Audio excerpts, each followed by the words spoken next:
Well, it looks like it's just me today, but that's okay. I'm going to go ahead and record this presentation because networking is one of my favorite topics to present on, to talk about, because it can be really crucial in your career progression and your career development, really at all stages. So for now, if you're a first year student, you know, it can be really crucial for your internship search. If you're graduating in May, it can be really crucial for your first post-graduation professional job search. And it will continue to be important as you, again, progress through your career. So my goals today are to dispel some networking myths and to help you see networking as something that's organic and something that's enjoyable. Let's see. So another reason I love talking about networking is that I feel like it gets a really bad rap. And again, it gets a bad rap from people at all stages of their career development.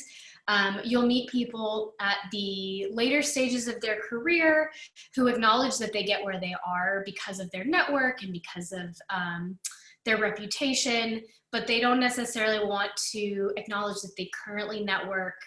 Maybe it's the word networking, but I want you to think about the ways that you have thought about networking in the past or have heard it framed in the past, and put that all aside. I'm going to blow your mind today. Hopefully this is an easy true or false. But true or false, networking is a self-serving attempt to establish relationships for your own personal gain. It's false. If you're doing it right, networking is an organic process. It's a career-long process through which you're establishing mutually beneficial relationships. And we most often talk about networking in a professional context, and it mostly is. But it's also social. You want to have friends in your industry, in your policy sector, and you want to have colleagues that you are friendly with, that you enjoy being around.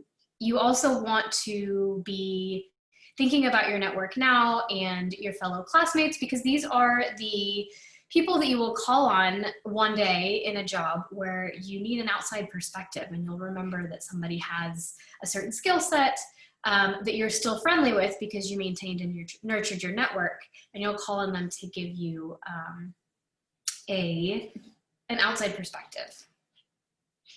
So I mentioned thinking about classmates as part of who is already in your network.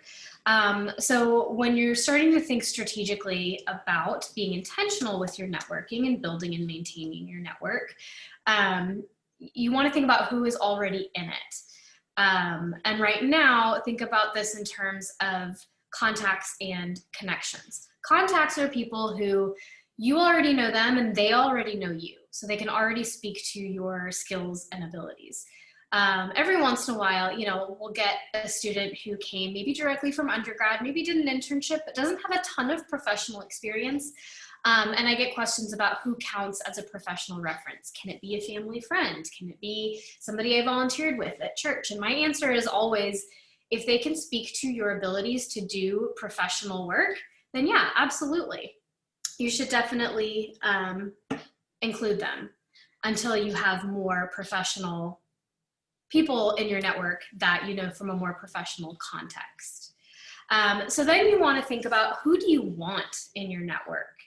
And we'll think a little bit more long-term in a couple of minutes, but if you've attended anything that I have done in the past, or if you have ever had an appointment with me, you'll hear me talk about leaning on the LBJ alumni network a lot. And that is because you already share a connection with them. And they're already obviously in positions that you one day want to be in. So thinking along those lines, who else might you have a connection with through the LBJ school? Obviously fellow classmates, second year students, third year students, people who've come to campus or have reached out to me or to anyone else at LBJ to recruit students, people who are familiar with the LBJ student profile, like it, want to hire more of it. And I am always happy to share employer contacts that I have through career fairs, through networking panels and info sessions and things like that, and even any internship employers that I've received through other students' internship experiences.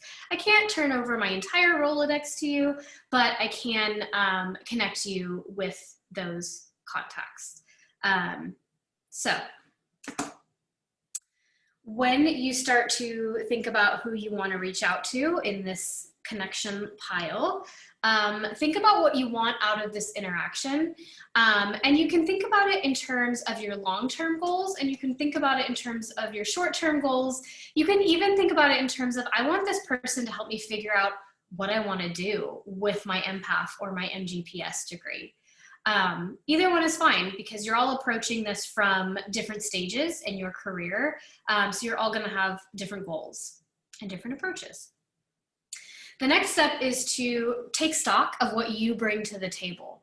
This can be difficult sometimes if you feel like you are more early career than the person you're reaching out to, or if you feel like you're more early career than maybe other people in your cohort and your classmates, but you got into the LBJ school. So you have skills, you have experiences, you have value that you can bring to the table.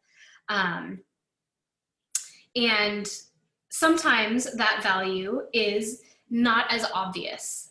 Sometimes it is obvious. Sometimes it's maybe that you speak 3 languages, or you know Python, or you have experience with SPSS or some other system that I have no familiarity with.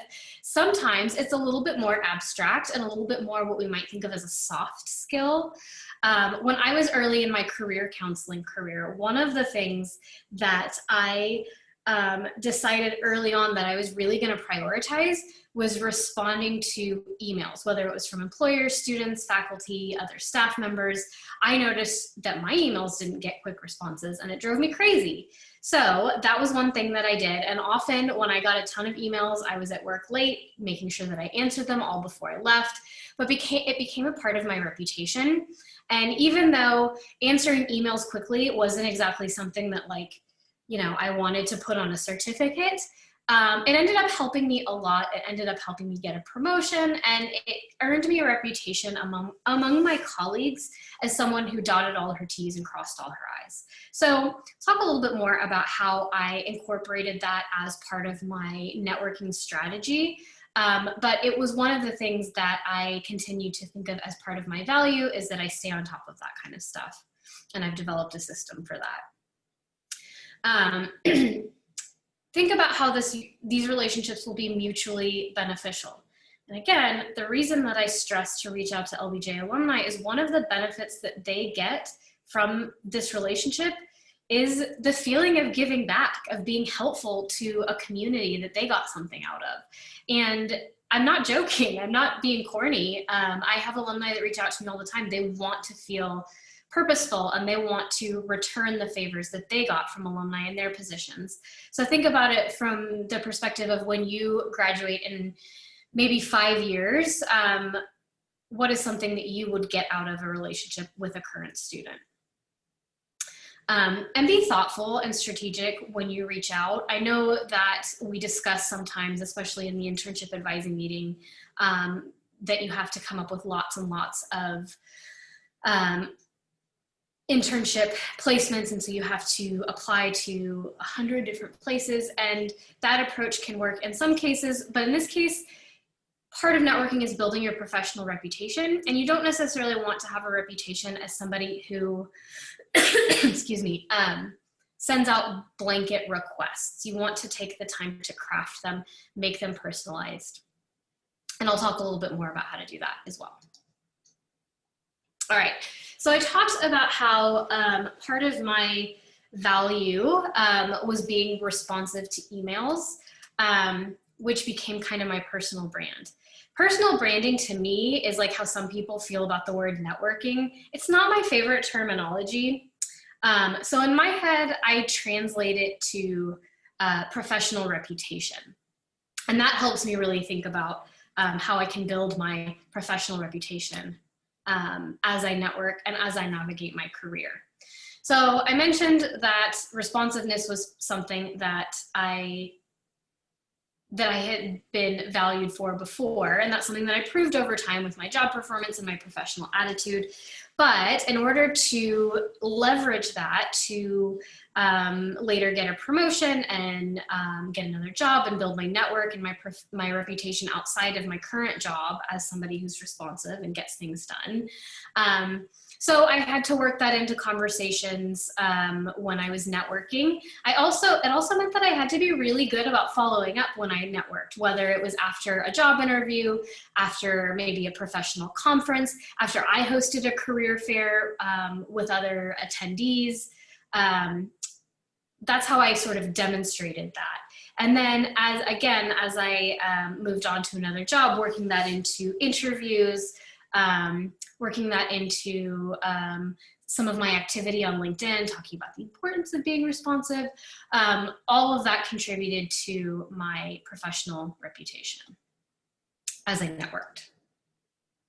So I'm going to spend some time talking about best practices on digital networking platforms because that's kind of all we got for a little while. And these are things that you can use not only now when there are only options, but they're important to your networking strategies, even when we are able to network in large groups in person.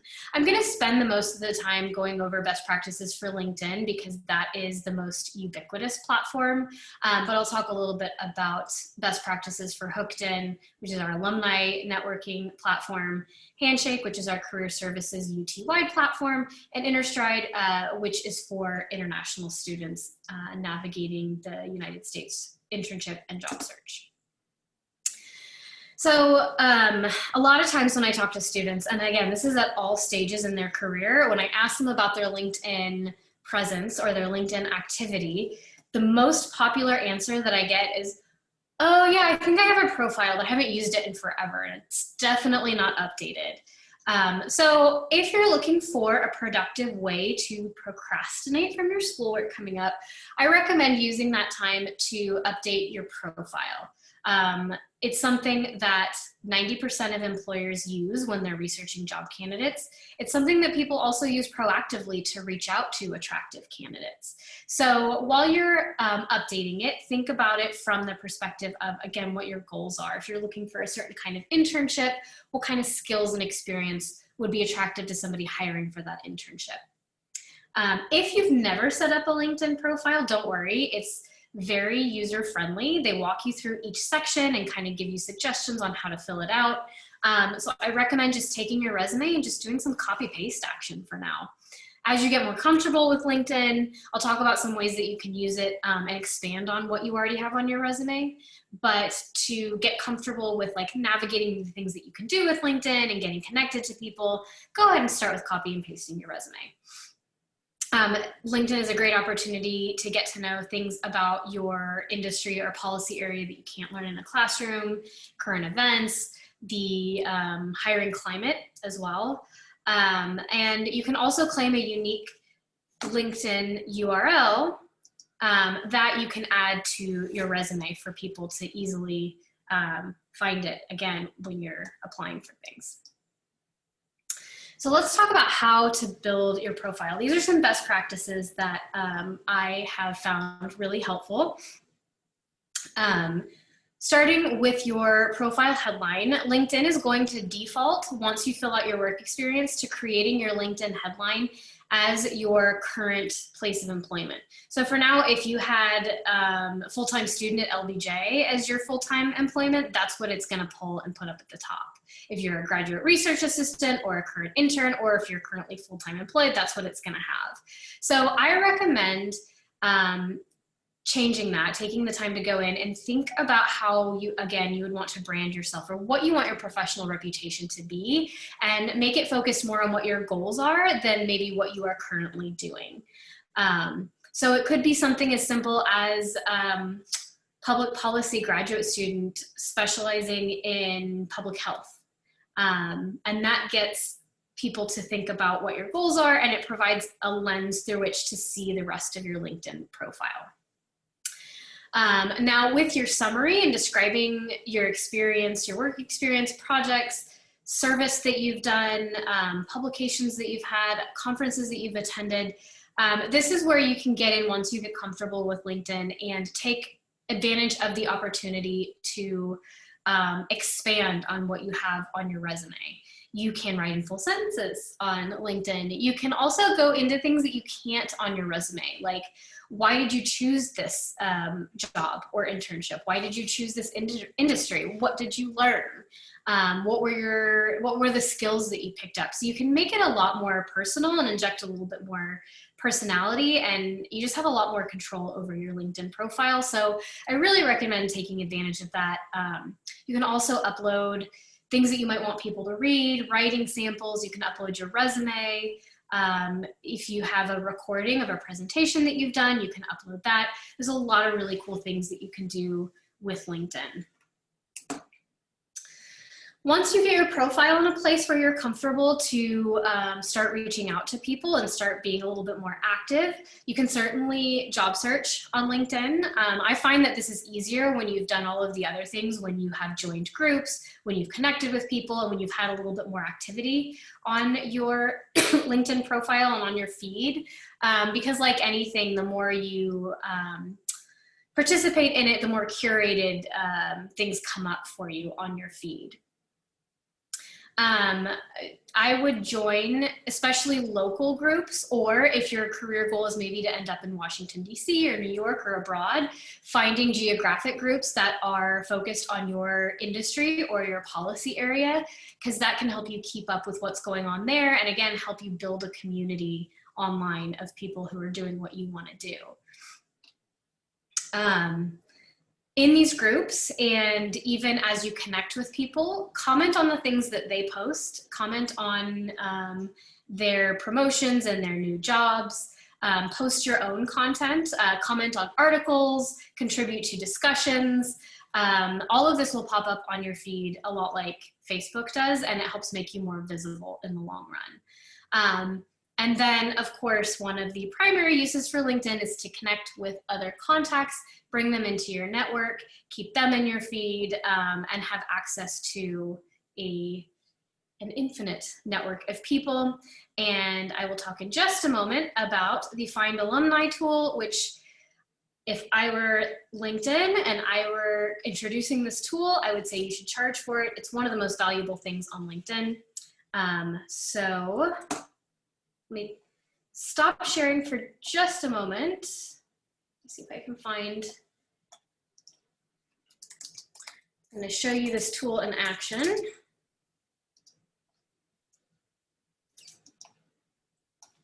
see if it'll let me do a new share. Okay. Okay.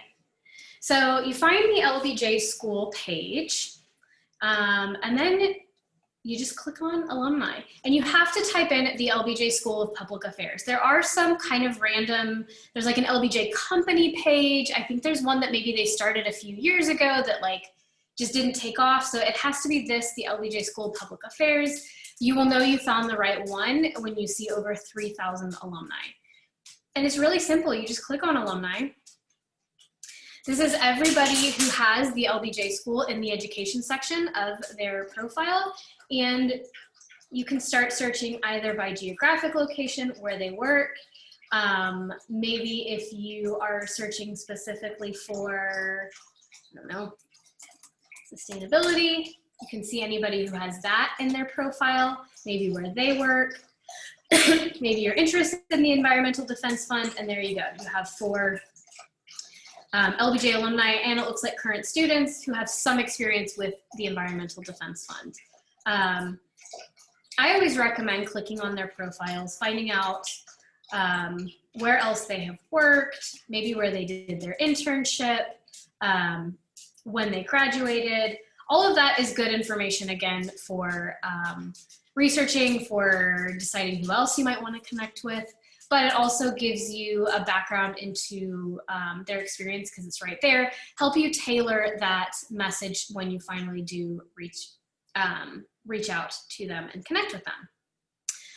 Don't forget to also check out the University of Texas at Austin LinkedIn page, because the way that it's set up is that the LBJ school page and the University of Texas at Austin school page are two separate pages, so they're not nested underneath each other. So you might have some alumni who put UT and not LBJ.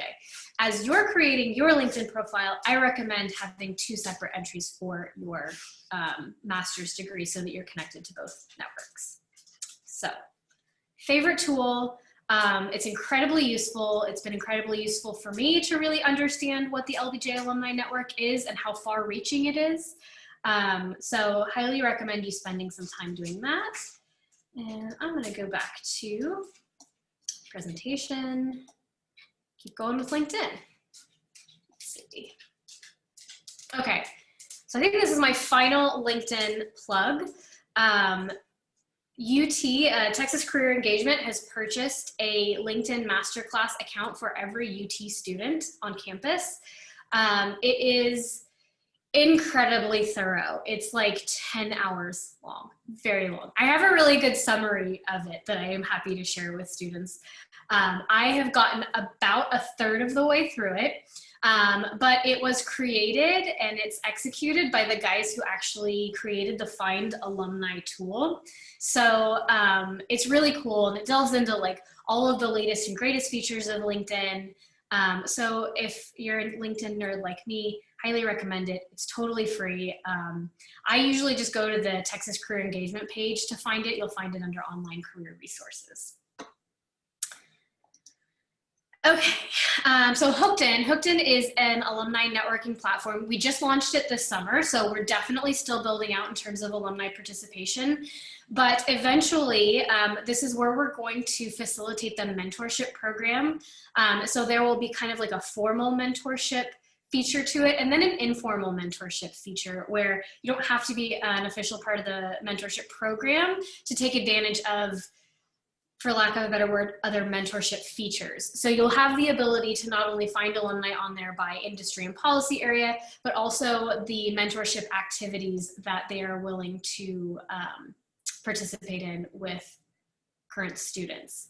Right now, it's focused primarily on full-time jobs for alumni and recent grads. As we build out the mentorship piece in here, I do anticipate that we will be sharing more internship pieces on this site as well. Okay, so since those are both platforms where you might reach out to alumni or other connections or contacts, let's talk about how you would do that and then how you might follow up after you reach out and or after you have a conversation with them. And so it's important, oops, what is this? Okay, it's important to tailor the messages to your audience. I think the initial email is crucial in also conveying that you are professional and courteous, and that you know how to ask for something in a very clear and concise way that makes it easy for the person to return or to do the favor that you're asking them for. And also think about your timing. So you're not going to send it maybe on a Friday at 4 o'clock, or maybe the day before a holiday, or the day before you know that person is about to go into a really busy time, because you also want to showcase that you are knowledgeable about professional norms and about that industry. So what does that look like? Well-timed and well-organized, or well-crafted and well-organized. So this is an email that I kind of broke down. It's really simple. First, introducing yourself right away, letting them know how you know them. You know, if it's an alum, I'm an empath student at LBJ, this is what I'm interested in. Identify why you reached out to them, maybe even how you found them. Sometimes it is something that they've done professionally, but you can also include here, I spoke to Dr. DeFrancesco Soto, and she said that you're doing really interesting work with CSIS and that I should reach out to you. So this could also be where you establish your mutual connection. And then get to the point. What do you want? Do you want a conversation with them? Do you want them to answer one specific question? tell them, be very specific about what you want, and then make it easy for them to say yes, basically. So give them your availability up front, let them know the media that they're able to connect with you with, whether that's Zoom or phone or even email, and then, you know, be gracious, thank them for taking the time to read your email, and grease the wheel a little bit to get them to respond. Okay, so I always have to go over Handshake a little bit in networking presentations because I feel like graduate students don't use Handshake as much as undergraduate students, and it's a really good tool for everybody. And the more that you get in and you fill out your profile and your preferences and you use it to find internships, to find GRA positions, that's where all on-campus jobs are migrating to, the more your search terms come back curated for what you need. It's also a great place to look for events. I think I mentioned in last week's internship advising session that because everything is virtual, there's a ton of virtual events in Handshake that are hosted by Texas Career Engagement, by LBJ, by other career services offices, and by organizations and companies themselves. So it's a great place to see what's going on. We've got the Legislative Internship Fair up and ready to go. The Legislative Internship Fair will not be conducted on Zoom. It will be conducted in Handshake, so it's important that you go in and understand how to sign up for time slots to talk to those employers. I will tell you right now, we have employers registered, but they have not set up their schedules, so don't be too discouraged if you go in and you see who's there but aren't able to sign up yet. Working with legislative offices who are not known for being super tech savvy and getting their schedules set up in a virtual career fair is an interesting challenge. So please bear with me. I anticipate that as we get closer to the election and immediately after the election, we'll have that fleshed out and ready for you guys to take advantage of. InterStride is a career services platform that UT bought a license for that's specifically for international students who are navigating both the job search for when they are in school, so CPT and OPT, but also helping navigate the H-1B sponsorship process. So there's a lot of really good advice on general job search mechanics, you know, resume and cover letter conventions, but there's also really helpful sessions that immigration attorneys will do on InterStride that can help keep you up to date on everything that's going on with DHS and all of the changing rules surrounding international students. It's also really easy to set up your profile in InterStride, and this is the same for HookedIn as well. You can link it to your LinkedIn. You can just plug in your URL and it'll fill it out for you. So really, really user-friendly. Okay, so I know that we've got some introverts at LBJ.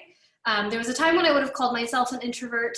I think I go back and forth, but talk a little bit about, hopefully this is showing up on my screen share.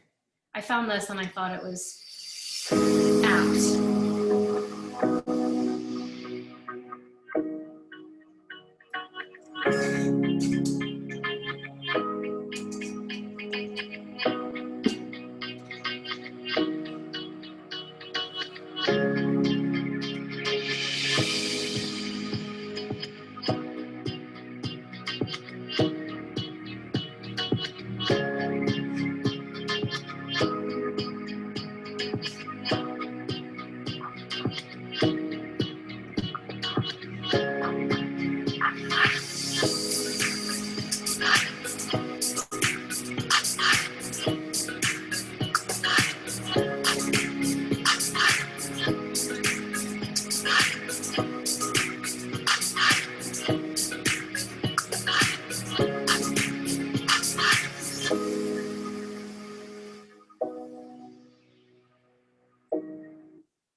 Oops, okay, how do I stop this? Okay.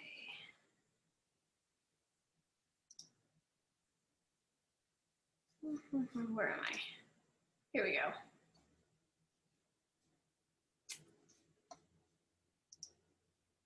Okay, so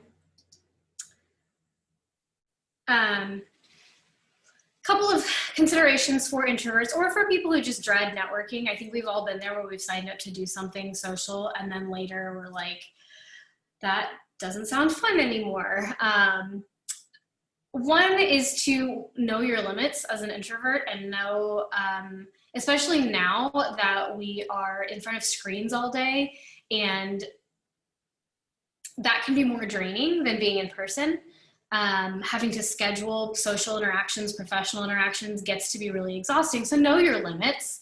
And, you know, not to say that you should bail out on that networking event, but know that like, I've got 15 minutes in me, so I'm going to make the best out of this 15 minutes and be strategic about that. Also know your limits in terms of when you are reaching out to people, what your best platform is. Sometimes it's Zoom. Sometimes it's phone. I know for me, by the end of the week, I don't want to do any more Zoom meetings. I would much prefer phone. I'm going to be a lot more energetic that way. So knowing yourself and not being afraid to set those boundaries for yourself is important, whether you're an introvert or not. I think we all kind of have to protect our mental health and our exhaustion levels during this time, but also be prepared. Think about questions that you might want to ask someone. Practice introducing yourself, especially for a Zoom call or a Zoom meeting. I find that cuts down on my nerves a lot when it's going to be a lot of people or when I'm expected to interact with a lot of people. Knowing how I'm going to introduce myself is key. And then also, like I said, set goals for yourself. Is there one person you want to talk to? Is there one thing you want to take away? What's a realistic goal? A realistic goal might not be a job lead. It might be information about a certain sector. It might be just getting someone's business card and making plans to follow up with them later.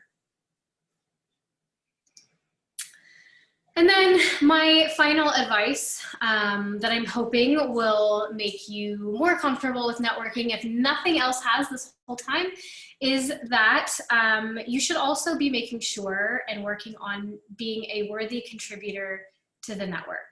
So that means